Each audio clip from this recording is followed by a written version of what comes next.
I can hear you now. I can hear you now. I knew it would be after Thanksgiving before I'd have a chance. Okay, you haven't. Okay, yeah, I figured. Okay, yeah. Well, we'll still follow up with that in a little bit later then. Okay.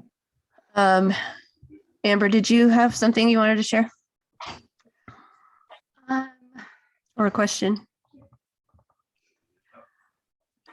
I guess I'm not sure. Okay.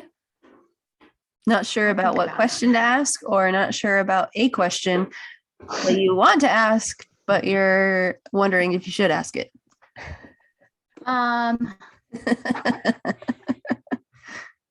Yeah, I don't know. I just have a pain in the butt for a dog, so I don't know.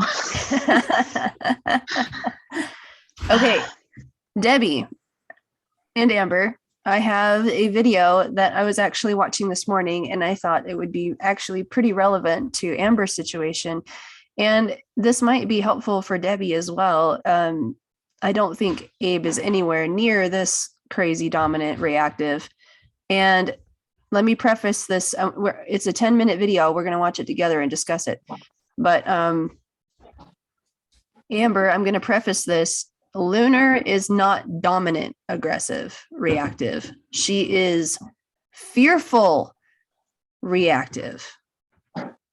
Okay. So I'm just going to preface that. That's a little bit different but the technique that is demonstrated in this video is very much so what we're going to do with what we have been doing with Lunar, and what this might be able to give you a little bit context in what you can do and see it actually in action. Because when she's with me, when you're with me, it's like perfection, and we never see anything. Right. Which is why I'm coming to your house today. So I'm going to share my screen here. Yeah. Excuse me. So this is Robert Cabral. He's actually one of the trainers that I highlight in the extra credit section, or is it extra credit? What is it? What do I have it under? Under the title, additional resources. Sorry, it's under additional resources on the Google Classroom. Training tips from other trainers. He's one of the trainers that I highlight his videos in. So anyway, here is a session that he's working with an Akita. If you know what an Akita is, they are very powerful dogs, very dominant dogs. And dominant for layman's terms, dominant just means they feel like they're in charge. That's it. Okay. Dominant does not mean aggressive. Dominant just means they are a type A lion leader dog. And if they are young, like this one, he looks to be probably 6 to 8 months old.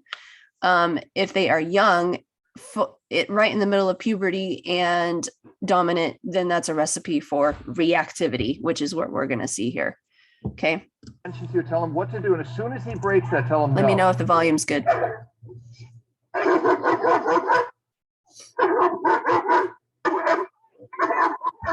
So what do you see the difference between first initial thoughts between the Akita, the black one, and that white one?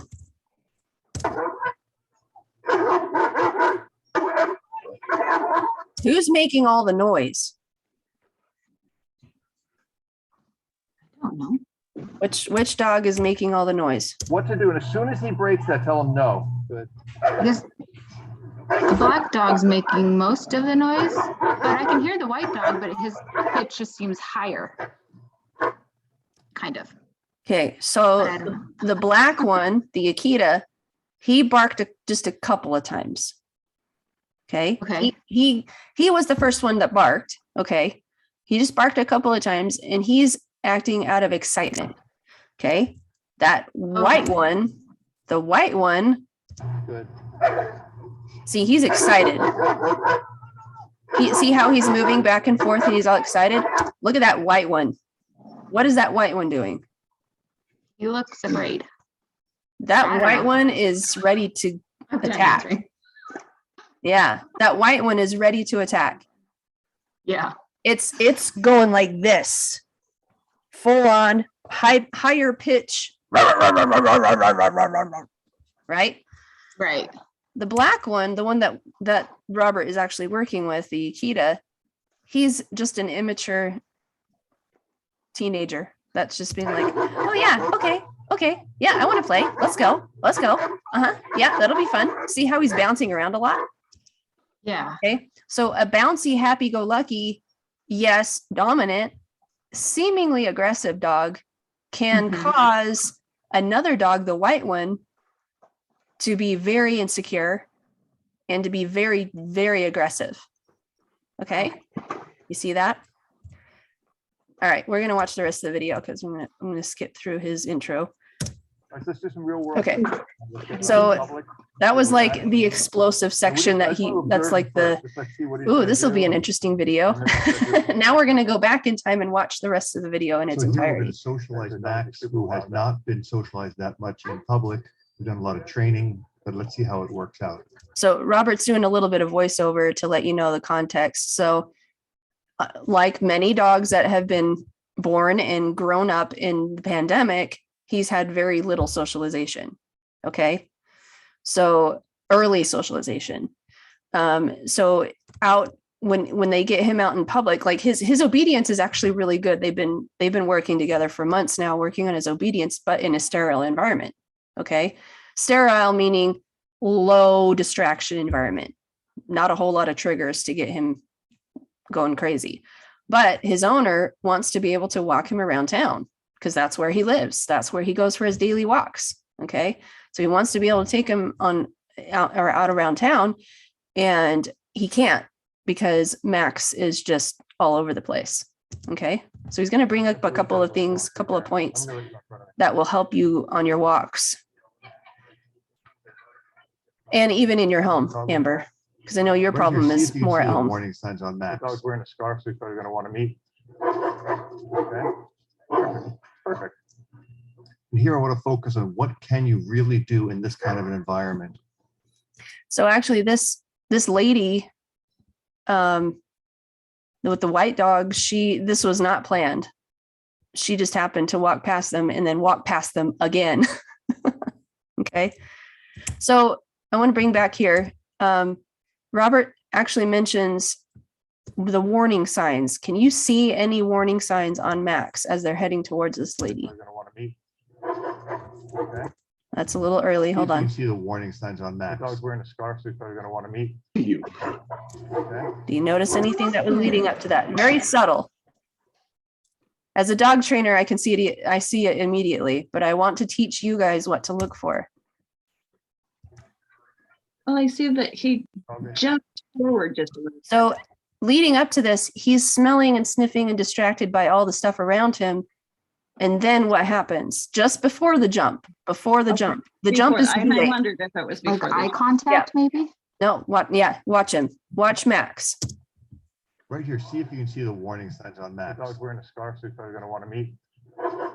Okay. So obviously, as the handler, it's hard to see your dog down by your side and see the warning signs unless you're actually watching them, which you shouldn't be. You should be actually watching and paying attention ahead of you. Mhm.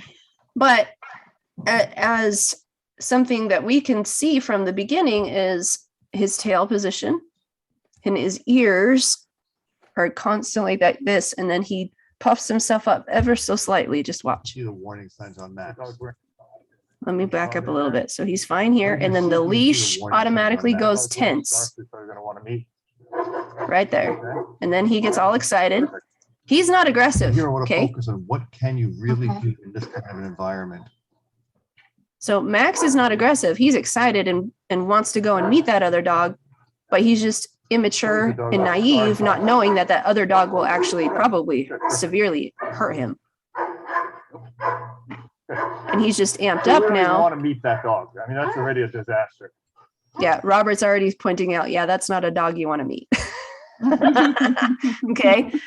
I mean, anybody in their right mind will say, okay, oh, hey, can my dog meet your dog? No, I don't think so. Okay. But Okay, after this pass by, what is Max's owner doing that he shouldn't be allowing? So we don't even want to meet that dog. To be in front of him In front? And what is and Max? pulling. Max is just pulling and He's all over the constantly place. all over the place. Exactly.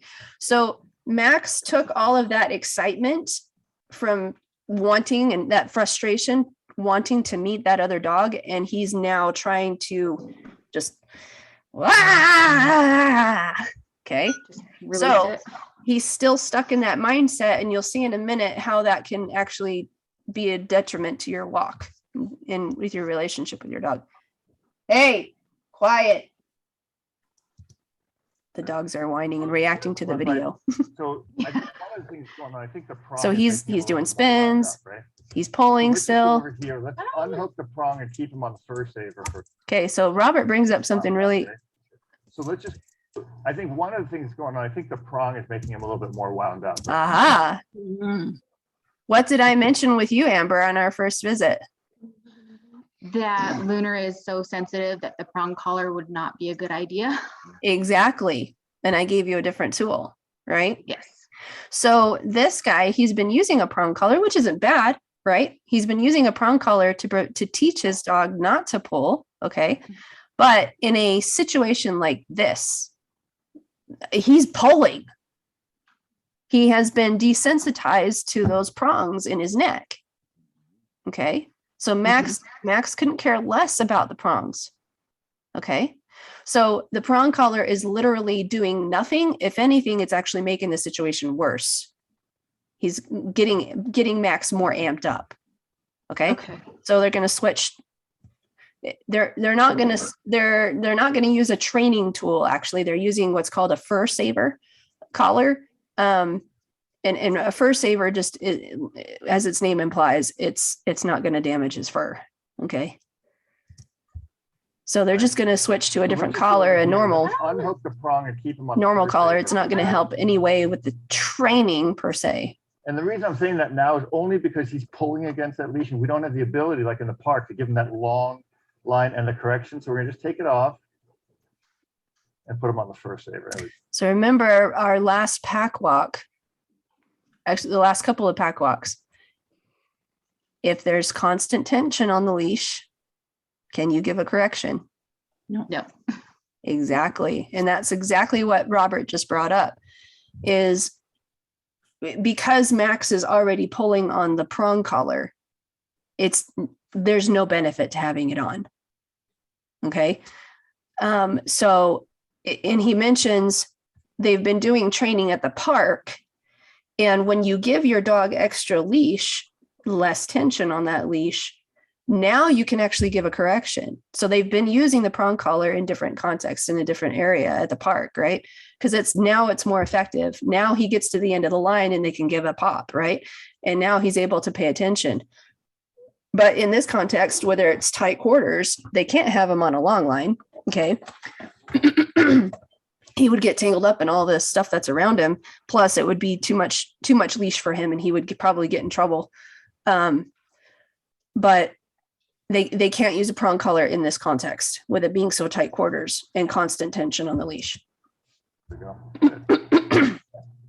So let's just kind of walk back and forth here a couple times. The dog's going to be there. Just try to get his attention. Like before we start the walk, tell him something to do, like sit down or whatever you want to do. Beautiful dog. Yeah, put it on top of all the other collars. Ah. Do you see what he just said there? Oh, I missed it. What?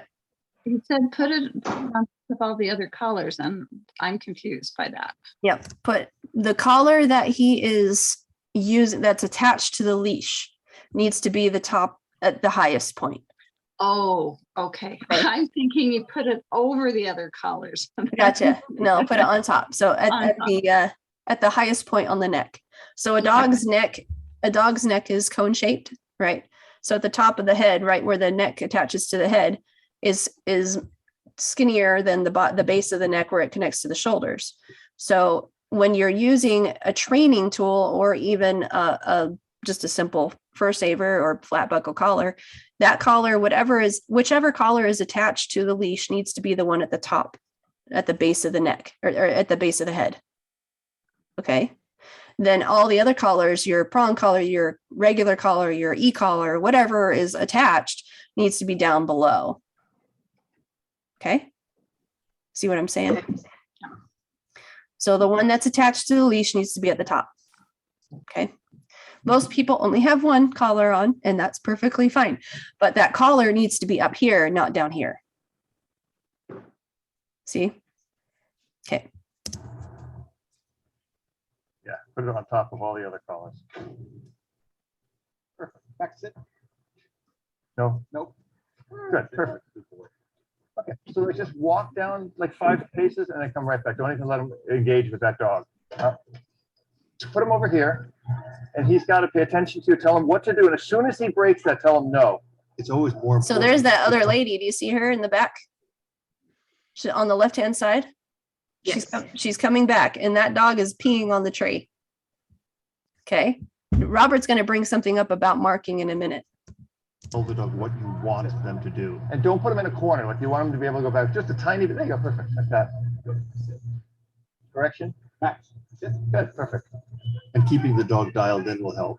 Go ahead. All right, so here comes this. So all we got to worry about is him. Good, loose leash, good.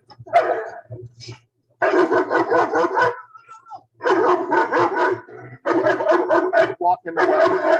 Just keep walking. So what did Robert tell both of them? Keep walking.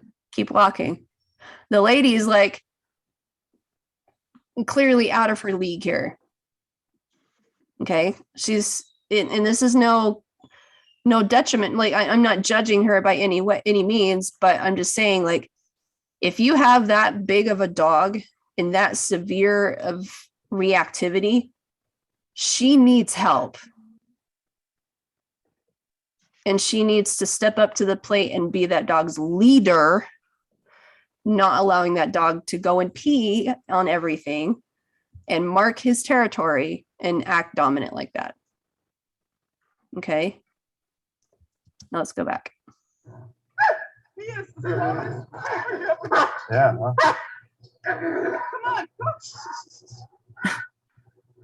Now, unlike Joey, this lady is a little bit out of her zone with this dog and can't So handle, loosen the leash. she can't handle the corrections that this dog needs. So you have 2 really dominant dogs. Good, tap, tap, tap. Again, tap, no. Good, perfect. And now let's move him. Let's give him some movement. Like just back with him. She's at the bank, so she's not going to bother you. Good. Good, Joe. Don't let him piss. Don't let him piss. I'll tell you why in a sec. Come on back. His natural tendency, right? This is something I've never addressed in a video. If a dog is dominant and he feels it, and then that's kind of broken in him, the first thing he's going to do is go over and mark something, especially a male, because then he's going to go, this is my turf. That's the one thing I never let him do. I've never discussed that in the video before why, but it's critical. As soon as he's upset, okay, I'm going to listen. Okay, now I'm going to go piss on something, right? That's the worst thing he can do. So right now he's going to know, I'm going to piss on that tree if anybody's going to piss on that tree, right? So yeah, that's. Sorry for the vulgarity, but basically the gist of it though is if your dog is acting like this and they don't get to release all of that tension and that frustration, they're going to go and pee on something. Don't let them do that, because that only exacerbates the problem and they don't relax. What do we want the dog to do in this situation? Relax. Relax And pay attention and pay attention. to you. Okay. So what the owner here, Joey, what he's learning is that Max right now couldn't care less about him. Okay. Max is like, he's not even looking at his owner. He's like constantly all over the place. Right. So he goes from full on explosion. I'm going to back it up here to, a couple of minutes here. I'm going to mute it too. So we're just going to watch it with my commentary. So he explodes here with the other dog. They walk away, which is what, but he's not even paying attention to Joey. He's still looking at that other dog. Uh-huh. Which, granted, that other dog is still a threat, okay? But now that the threat is neutralized, what Max should be paying attention to Joey, and he's not. He's just totally distracted. He's still looking for that release of all of his frustration. Okay, yeah, he sat, okay, but he didn't sit out of obedience to the owner. He just sat because he's like, fine, whatever. Now he's going to go pee on the tree. Okay, still not looking at Joey. Doesn't even care that Joey's there. He's constantly looking for another target. Okay. And now his collar, you see his collar is actually slid down. So Robert's actually going to address that in a minute and have him put it back up higher again. All right, I'm going to listen in. Okay. Especially a male, because then he's going to go, this is my turf. That's the one thing I never let him do. And I've never discussed that in the video before why, but it's critical. As soon as he's upset, okay, I'm going to listen. Okay, now I'm going to go piss on something, right? That's the worst thing he can do. So right now he's going to know, I'm going to piss on that tree if anybody's going to piss on that tree, right? Right. So yeah, I'm glad he tries to do it totally normal, even though you just neutered him. He's going to have that personality for a while. He's a dominant dog. Good. So back and forth. So now we're doing the same stuff we do at the park, but we're doing. Even with neutering, it doesn't get rid of it. Okay. I know plenty, and I've worked with plenty of neutered males and spayed females that still act this way. It's not anything to do with sexual hormones. Okay. All dogs do this. It's mainly determinant on the dog's genetics. I'm not talking about breed. Okay. I'm talking about the dog's genetics, predisposition from parents and grandparents passed down. Okay. In the real world. Now, the tension in Max's leash is not helping him at all. In fact, you'll see later things will change. Yeah, there you go. Yeah, good, Joe. And then turn around. When the leash is tight, the dog has nowhere to go. So he's having Joey do the 180 degrees, right? 180 degree turns to get Max to just pay attention. Want to get that as loose as possible. There you go. Much better. Yeah. She's going to be coming back out at some point. So we're going to see her one more time. But that, if the dog is that aggressive to my dog, there's nothing. I mean, I can't expect him not to do something, right? Right. So this is critical, Amber. And even to you, Debbie. If you're out and about and you run across a dog like that white one and your dog reacts, don't correct him. Don't correct your dog. Okay. When you come across a situation where there is definitely a potential threat, don't correct your dog. Just turn around and go the other way. Okay. All right. Just turn around, cross the street, avoid the situation, whatever you got to do. Okay. If your dog reacts to that other dog reacting and being aggressive, that's nature. I'm sorry. You can't stop that. And if you're trying to correct that, you're only going to make the problem worse. Because then they're like, well, now I'm stuck between a rock and a hard place. Okay. So if you come across a dog like this, now what they're doing with Max is they're not correcting him for blasting out. They're correcting him because he's not sitting. So if you remember, we can go back and look at this again. But if you remember when the lady first came by, Joey had Max in a sit. Mhm. When Max got up and out of the sit, that's when Joey started correcting him. And then that white dog started going bonkers. And then what did Robert say? He said, stop correcting him. Keep walking. Okay. So then they went from training Max to, okay, you know what? The situation got worse. Just go. Just keep walking. And as soon as they went around the corner of that building and the white dog left, great. Now you can get back into training. Now you can have Max sit. Now you can work on your relationship. Now you can go back to correcting your dog. Okay, when it's safe. Does that make sense? Now, today, when I get to your house, Amber, when she's being territorial, when Lunar's being territorial of your house, that's when you need to step up forward and say, this is my house. You don't get to do that. Because now she's being that white dog. See? Okay, let's finish watching this. And then if you have any questions, we can wrap it up. That's totally normal. Good, but nice Lucy. The biggest thing with him really is that tension release. Like you have him back against that wall and at least he's tight. He's got nowhere to go but go forward and kill, right? So I always give him room behind him, room in front of him. That means if he decides to go back, it's like, oh, okay, I can get away from this. Essentially, that's all I want to teach him. I want to teach him that, hey, this is an option, right? Just like if somebody's going to fight you and me, first thing you and I are going to do is going to go, no, I don't want to fight. Right? And now if I get against that wall, I'll kill you. But I'm going to try to back out of it because I don't want to fight. Right? So that's what I want him to have the exact same option that I would want if confronted. Right? So perfect. So let's walk him back and forth. You can see some more things. We can even take him to the park. And as much as possible, you want to keep short sessions going. Good. You can, sure. Yeah, like this sweatshirt. As long as we can keep short sessions and then multiple recovery sessions, walking the dog, that will help the dog to see this as a positive experience, a learning experience. So what do you think he means by short sessions? Does he mean go for a short walk?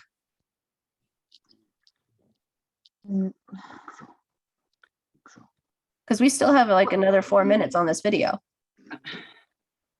So no, but short training. Yeah, short expectations. Like, so do you remember when our last pack walk, I mentioned the difference between a structured walk and a free walk.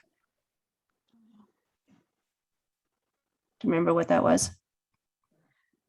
Yeah, your structured was paying attention to you by your side, not smelling anything. It's just you. Exactly. And then just the unstructured was just letting them be a dog, sniff, There you smell go. what their surroundings are and that type of thing.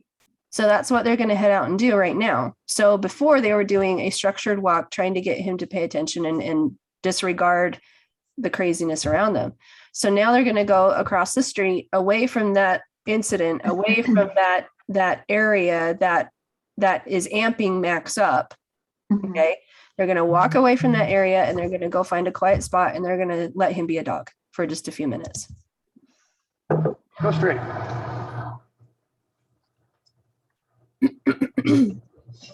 He's not worried about heel Now, when you or get to anything this like tree, that. let him take a potty. Let him pee on this tree. And I'll tell you why I do that.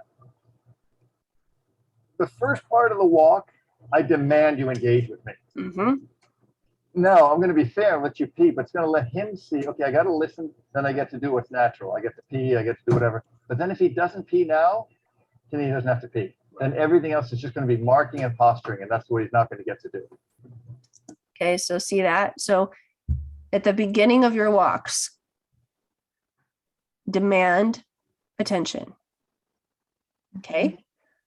Hold your dog accountable when they aren't listening, when they're distracted, when they're busy sniffing and busy peeing on stuff. That's not what we're doing. I need you to focus on me first, because when crap hits the fan, if they're not listening to you for the first 5 to 10 minutes on your walk, why are they going to listen to you when crap hits the fan? They're not. Okay. So the first 5 to 10 minutes of your walk needs to be structured. Okay. Rules. The first day of school, right? Okay. The first few minutes of the classroom, nope, I need you to pay attention. As the day progresses, great. Now you guys can be more relaxed. Now you can have some free time. Now you can go pee on the tree. That's fine. Okay. See? Okay. So they're going to let him have a potty break. He doesn't take it, and then they go back to training. They go back to Okay, that area. So he's just Sir. Do you have a on question? Yeah, go ahead. So he wasn't letting him pee on the tree before because he didn't want him to show dominance. But here he's giving him the opportunity to pee if he needs to, Yes. but not Exactly. to Marky's territory, just if he- Exactly. Yep. So you don't allow your dog to go and pee on something right after an explosion like that. Right after a tense, crazy, exciting, frustrating situation. Okay. So you notice they left that area, they crossed the street, and even if it's just around the corner, go around the corner or something. Now let Abe go and pee on something. You know, Abe has never tried to pee as we've gone on a walk. On a Is walk. that- Huh. Interesting. You know, I mean, he does almost immediately when we get home. I Mhm. let him out in the backyard, but he has not. He hasn't tried. Yeah. I think it's Okay. anyway. Yes. He's just more of a follower dog. He's not a dominant dog. Definitely not a dominant dog. And Lunar is more of a follower too, but she's been inadvertently put into a leader position and she's not ready for it. And she is reacting because of that. So we'll talk more about that later at your house. on a sniff test, which means he doesn't have to pee. So he's not taking the We'll go opportunity right to go back. pee. So they're going to go right back Just and tell go him when to we get to the training. street corner, I want to make him sit, wait before he crosses that street. Just a good habit to hardwire him into. So now he's Now we going get back to to the corner, correcting just him make to it say, sit. hey, no pulling. And solid obedience and a good relationship with the person always helps the dog think more clear-headedly. Sit at the corners. Excellent. Okay. Good. And then tell him, let's go on, let's go. And he's not just sitting at the corner to sit at the corner. Okay. So remember, he's saying when you get to the corners, take those opportunities to reconnect with your dog so that your dog automatically knows, okay, focus on mom, focus on dad, and not on anything else. Okay. So it's just a chance to reconnect with your dog as you're going back into a training scenario. The great thing about this session is that these multiple exposures to the stimulus and then this walking in between allows it a great time for recovery. Great. Okay, so now we sniffed again. So the more you can keep him out of the sniffing mode, the less frustrating the walk is going to be for him. Because he's smelling what we're seeing. Like, oh, is there somebody there? Is it that woman's wearing this guy's wearing this, or whatever. Hey, if you like this video, hit. All right. So he's going to do his little ad. But any questions while we're waiting for that?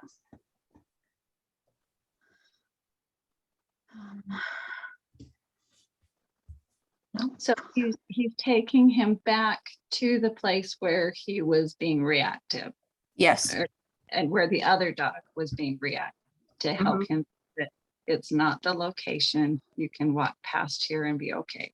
Exactly. Don't leave a location like now if you know that there's like a dangerous situation, a dog that's behind an insecure fence, just avoid that area, but in this situation it's in the middle of town.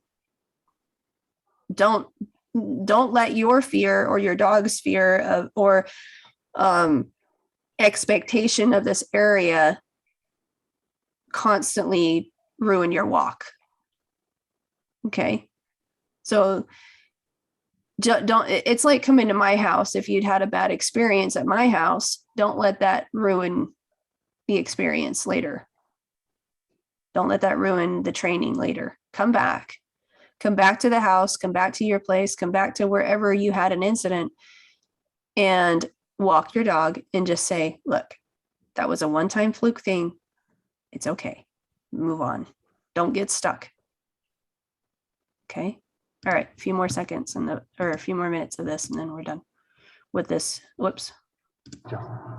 Okay, so I'm gonna Robert's going to take the leash here and demonstrate a couple of, oh, hold What I on. want to Sorry, do I didn't is share I my screen. want to keep this as high as possible on his neck so that all the corrections are going to come up here, right? So here, hey, sit. Good. No, sit. Good, right? So a nice loose leash. I don't know Sarah, can you make that full go around screen? the corner with him. Hey, Yep, hold on, I hit the wrong one. no. There you go. Thanks. So he's seeing these kind of like affection symbols as like, I'm Yeah, I out wanna- of the mode, I'm right? gonna So that's actually what rewind like that. you're doing now. So, No, sit. As high as possible on his neck so that all the corrections are going to come up here, right? So here, hey, sit. Good. No, sit. Good, right? So a nice loose leash. do you see how quick, firm, but quick Robert's corrections are? Right? Just pop, engage and immediately release. Okay. Don't pull up and hold it. Okay. The only instance, unless you're using a slip lead or unless you're using a head halter or the transitional, if your dog is not doing what you want. So with Lunar, you want to pull up and you want to hold until she sits. Okay. With a prong collar or with a fur saver or regular collar, all you need to do is just a quick pop. Okay. You don't want to do a quick pop with the transitional leash or slip lead because of the way it's designed. It will jack up her neck. Okay. So don't do a quick pop, do a quick or a long, slow hold until she relaxes and sits. Okay. So I want to make that distinction between, using a prong collar. I have or a quick question before you go on. Yeah, go ahead. So like when I'm running, Yes, do I have to stop or can I just pull up pull up. Just pull and up. just Don't stop. keep running until she kind of backs up, not necessarily sits, but backs up and then let go? Yep, exactly. Okay.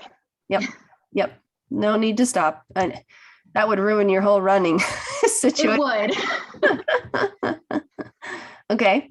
The point or the distinguishing difference between a corrective tool like a prong collar and I don't know what word to use it to describe it, but a slip lead or a transitional head halter or something like that there's no correction built into the tool. Okay. You can't correct with it because if you do it, the mechanics of that head halter, if you pop that thing, it's going to jack her neck. Okay. It's literally manipulating her head. Okay. And you don't want to give her whiplash. You don't want to have to take her to the chiropractor. Okay. Yeah. But with a prong collar or a choke chain or even a flat buckle collar, you can give a correction because you're not manipulating those vertebrae. Okay. You're not doing anything with the neck vertebrae. All you're doing is giving a squeeze or a with a prong collar, a pinch or a poke. Does that make sense? Yes. Okay.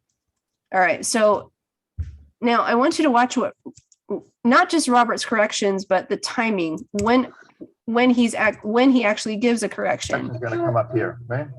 So here, hey, sit. Good. No, sit. Good, right? So a nice loose leash. I don't know if that ladies, I'm going to just go around the corner with him. Hey. Good. No, sit. So Max sees affection not as a calming thing, but as an amping up thing. You're going to see Robert address that in a second, but anytime, so he told Max to do what? Sit. Anytime that his butt comes off the ground, Robert is going to correct him for it because he's not doing what Robert asked him to do. Okay. Good. Addressing this before any incidents outside of this is crucial. Because if Max won't listen to a simple sit, he's not going to listen when he sees another dog or another person or a bicycle or a car or whatever the situation might be. or kid. Okay.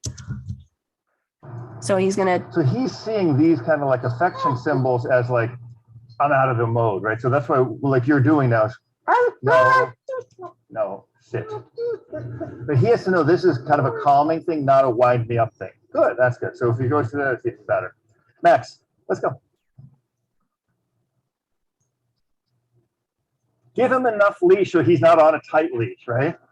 Because what you're tending to do is you're trying to get him to walk this perfect heels.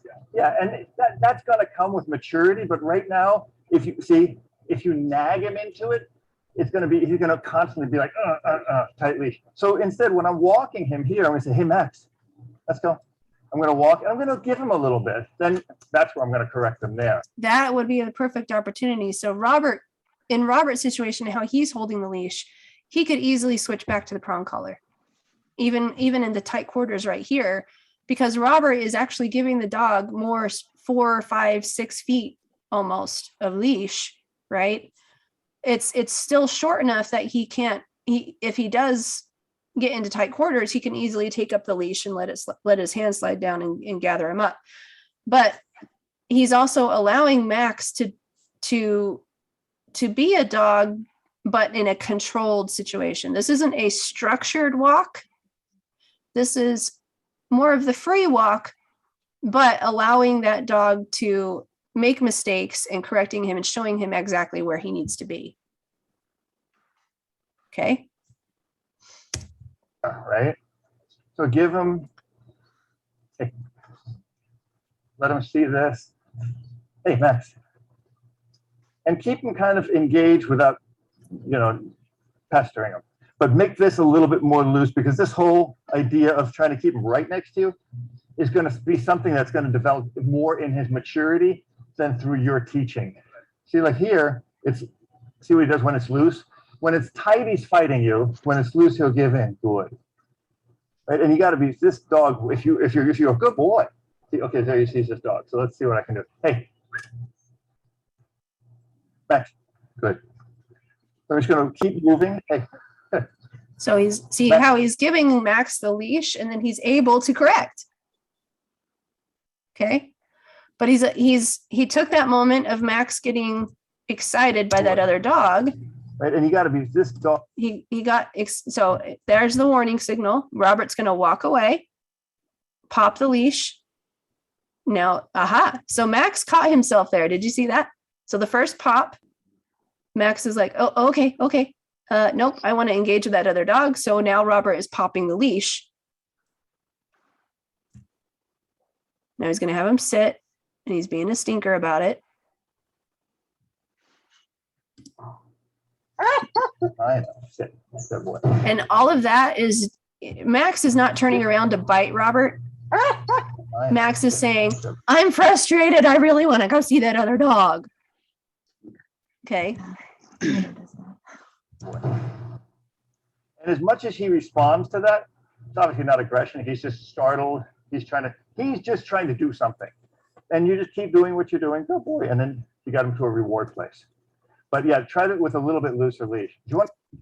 So that's the end of this part. He encourages you to go to his website and sign up for his dog training thing. But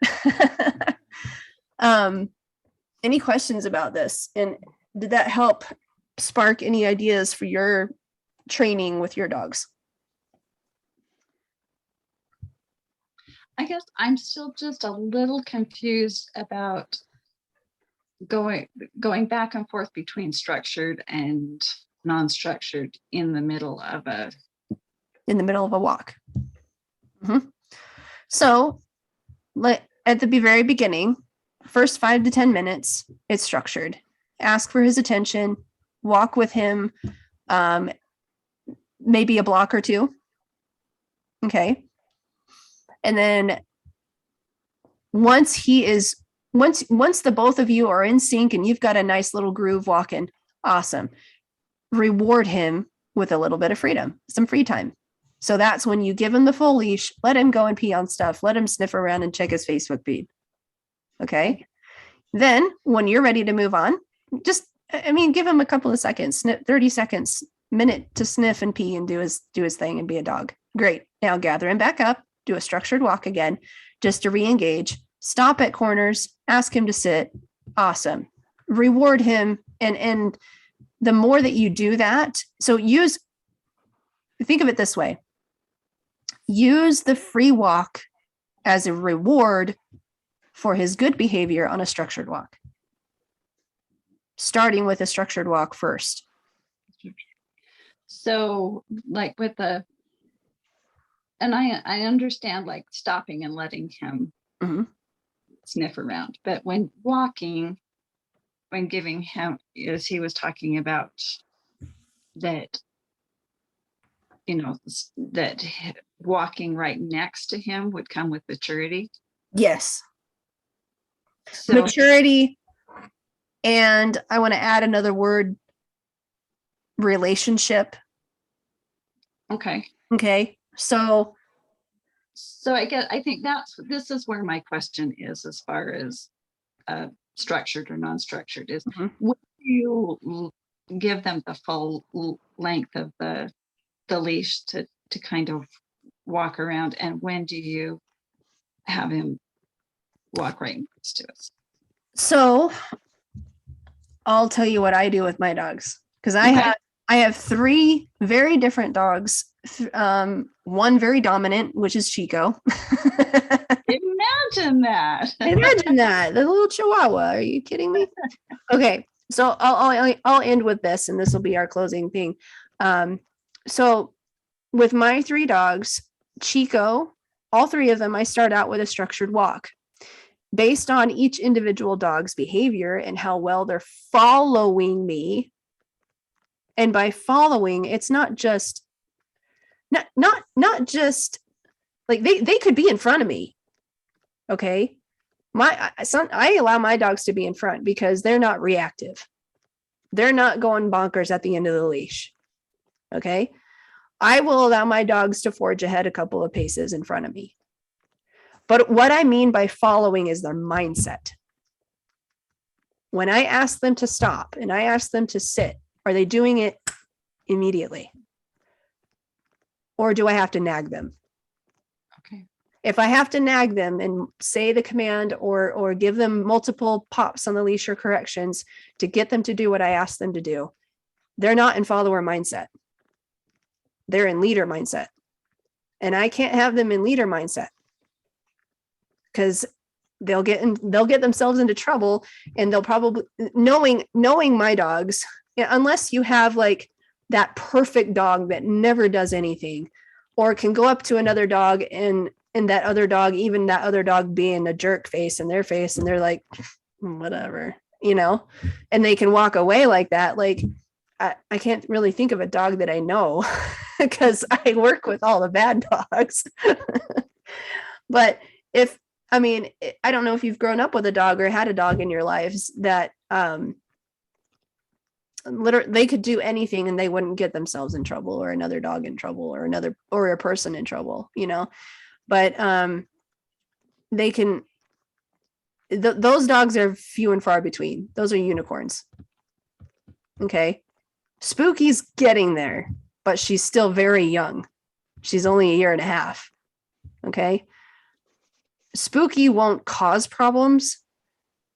And she won't finish problems either. Bandit will finish it. Bandit won't start a fight, but he will certainly finish one. Chico will start a fight and finish it. He thinks he can anyway. Spooky is more apt to potentially cause a problem because she's almost too friendly. But then she'll run away and be like, just kidding. Okay. She's a scaredy cat when it comes to that. So what I do with my dogs is, yes, we start out with a structured walk. I make them heel next to me. Okay. And and my dogs are to the point where, yes, it's a true heel. They're next to me. They walk right next to me. As we're walking along and they're paying attention, they're following me, and we stop at corners and I ask them to sit and they immediately sit.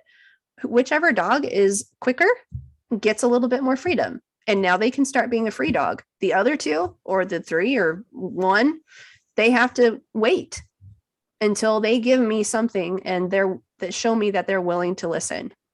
Okay.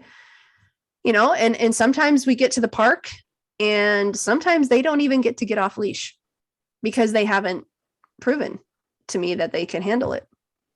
Sometimes they just have a bad day. Okay. So So if he's walking ahead of me a little bit, as long as he's not pulling on the leash. yep, exactly. Okay. I mean, this is your dog. This is your life, right? This is your situation. As long as you have like I said, my dogs can walk ahead of me. That's perfectly fine. As long as there's no tension. I do not want a dog pulling on the leash unless they're pulling me on the bike. But they're wearing different equipment. But yes. See? And Abe's a little small to pull me on a bike. Yeah. I don't know. Chico can pull me on the bike. I was gonna say, when he plays tug, He thinks he's pretty strong. But that's why you use different equipment for different things. Like on a walk, I'm going to use a training collar, right? On a bike ride, I'm going to use a harness because I want them to know that this is a pulling situation. On a walk, that's not a pulling situation. If I get my rollerblades out, it kind of looks like a walk, but they're wearing a harness. So yes, it's a pulling situation. Okay. Right? Okay. So the rules of the walk are no pulling. Listen when I tell you to listen. And if you do those two things, you get freedom sooner rather than later. Okay. So on a walk, the sooner they listen, the sooner they get some free time. And you don't have to stop and go pee. You can let your dog just, do a normal dog walk, pee, sniff and stuff like that. But that's only if they're actually listening. That's only if they've earned it. Okay. See? So every situation that you're in, even in the house, in your home, inside the house, outside in your yard, and outside in public, always expect that first 5 to 10 minutes of attention. Practicing your obedience. That's what obedience is for. Sit down, stay calm, any heel, anything like that. Place, all of that is to use in the very beginning of any interaction with your dog so that you can say, I'm in charge, not you. Once you've listened to me, now you can have some free time, but I expect you to listen. And if you give me the middle finger, sorry, back on the leash, back into a structured walk, back onto place, back into the crate, whatever it is, going back down that staircase, right? Until they start listening again and can earn more freedom. Does that help? That makes a lot more sense. Yeah. Okay. So use the free time, the free walk as a reward for the structured walk or to diffuse a tense situation. Oh, yes. Right. So exactly what was shown in the video, right? Yeah. Ran around the corner and then he Go around the corner, go across the street, do whatever you need to do to leave that situation. Then let them diffuse, let them go pee. Yes, if they mark, that's fine. But not in that area, not right after the incident. Just, walk around the corner a couple of seconds away. Then, because here's the thing, dogs live in the moment. Okay. So even 5, 10, 15 seconds later, they're in a completely different world. Yes, they have memories. Yes, they remember. They have good memories. Okay. But they don't sit there and worry and fester and get anxious about an incident that happened 5 hours ago. No, but they need to release that anxiety and They that do. tension in the They moment. do. Exactly. So what Robert was teaching Joey with Max is how to get rid of all that frustration and anxiety in a healthy manner. How do you diffuse a situation? You diffuse a situation by taking a deep breath, right? And then giving your dog a command to do that they know, even as simple as doing a sit. Okay. Don't let them go and pee on something. Don't let them continue that cycle of amped up and in craziness. Don't reach down and pet them, especially if petting and affection means excitement. Okay. If your affection is actually calming to your dog, yeah, go ahead and use it. That's a valuable tool. But you have to be very careful when you are you yourself, how you feel when you're giving that affection. If you are stressed, anxious, amped up, yourself frustrated, crazy, excited, and you're trying to reach down and calm your dog, that's not going to happen. The best thing that you can do, grab the leash, go around the corner, go sit down somewhere, even in your house. Okay, we're going to talk about this, Amber. Even in your house, go get your dog, go make him sit on place. You go sit down on the couch.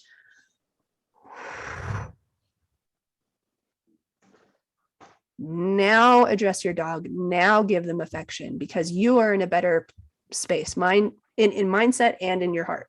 Reduce that heart rate. If you're trying to give affection and your heart is pounding, don't. Your dog will completely read into that. They know us better than we do. Okay? Don't think that you can fake it with your dog. Okay? Okay. All right. Awesome. This is great. I like these little intimate calls. I do too. Okay. Any last questions, ladies? I gotta go freshen up and then get in the car and head to Amber's house. I do have a question, but I don't know if you want to answer it now or maybe at another Sure. time. Shoot, go ahead and shoot, and we'll see. You know, I sit on the dog, when we do sit on the dog, and Yes. He is really good about sitting at my feet and things like that. But when I got him a place and I go to give him a treat as reward for rewarding him for sitting there, then it's almost like we've lost him, because now all he wants is another treat. So Yep. he will whine and he will be antsy until and so I don't want to reward him for that. But then anyway, I don't know how to reward him. Maybe a treat isn't the type of reward I need to be giving him. So yeah. I think you just answered your question. So So if your dog is like Abe, who is extremely treat and food motivated.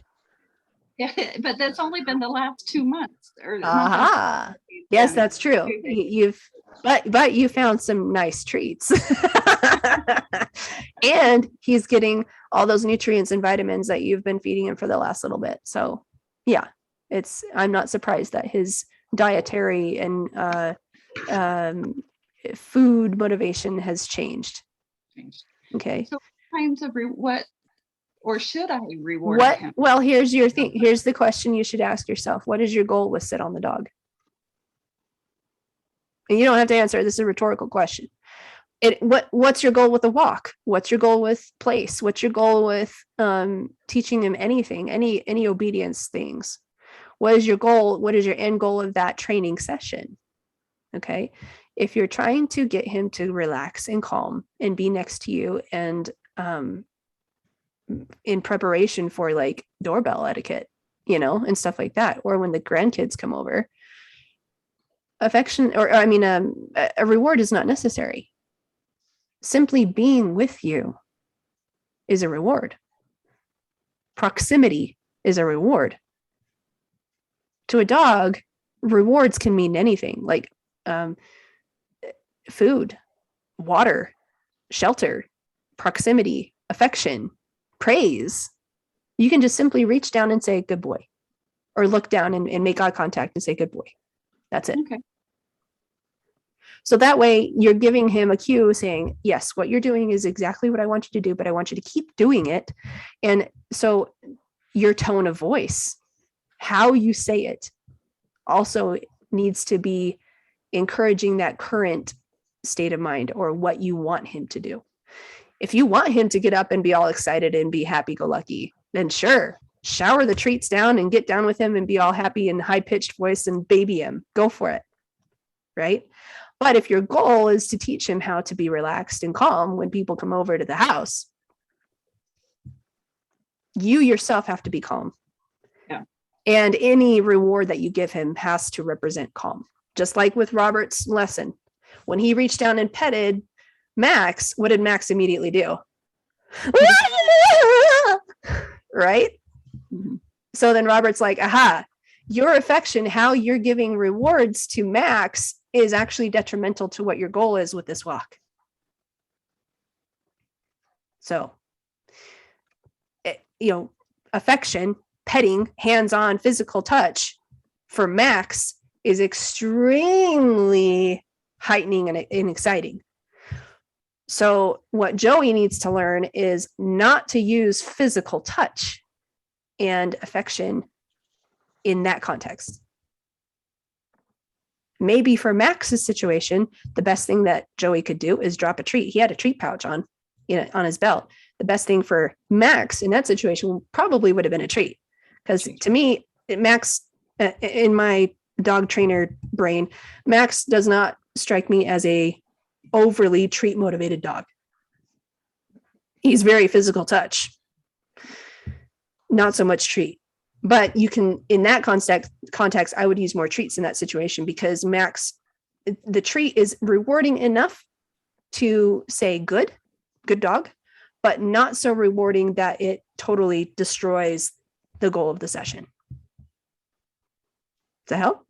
It does. It does. Okay. Yeah. So, So no more treats and sit on the dog exercise. no. Well, it's not sit on the dog that I have trouble with. It's placed. There you go. When it's not because he wants the proximity Yes. and the treat. So, so I'll use verbal praise. and see Verbal how that- praise. Yep. how that Just make eye contact and say, good boy. In that tone. yeah, just nice and calm. Just a nice and calm, quiet tone. Good boy. Not good boy, Abe. Oh, good job. Don't do that. Because he'll stand up and he'll get all excited and he'll come off and then you're gonna have to correct him because he came off the bed. Yep. Thank you. You're welcome. Okay. So Amber, start practicing place. I'm gonna be over there in about 45 minutes. Okay, real quick. Okay. Do All you right. want me to just let her charge the door or do Yep. you want us to go through our routine? Nope. Just But I charge the want to door? see the charging door and then we're gonna do the routine. Okay. Awesome. Thank you. Yep. All right, ladies. Good job. Thank you. Okay. I will see you later. Depending on weather, we will do pack walk in December in a couple weeks. All right. Awesome. Okay. Bye-bye. Bye. Bye.